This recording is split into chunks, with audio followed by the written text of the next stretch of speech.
ભાવનગર મહાનગરપાલિકામાં સત્તાધારી ભાજપે ફરી એકવાર પોતાની બહુમતી સાબિત કરી છે।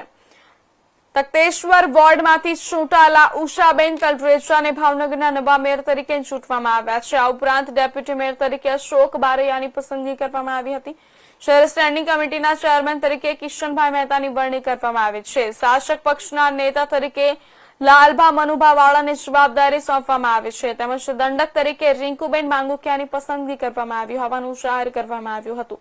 નવી ટીમની વરણી બાદ કાર્યકરો અને સમર્થકોમાં આનંદનો માહોલ જોવા મળ્યો હતો।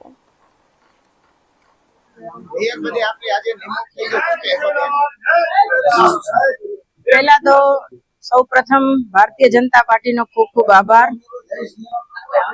प्रदेश अध्यक्ष माननीय विश्वकर्मा जी, माननीय भूपेन्द्र पटेल साहेब जी, डेप्यूटी सीएम भावनगर शहर प्रथम अध्यक्ष कुमार भाई शाह तथा तेनी टीम ए बधानो खूब खूब आभार।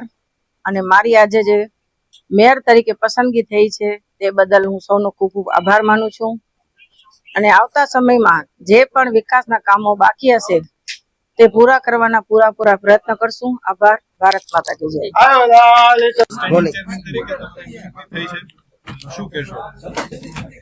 भारतीय जनता पार्टी ना मोवडी मंडल द्वारा મને પહેલી વાર ટિકિટ આપવામાં આવી, ત્યારબાદ પહેલી જ વારમાં સ્ટેન્ડિંગ કમિટીના ચેરમેન બનાવવામાં આવ્યો। એ બદલ હું આખા મોવડી મંડળનો હૃદયપૂર્વક આભાર વ્યક્ત કરું છું।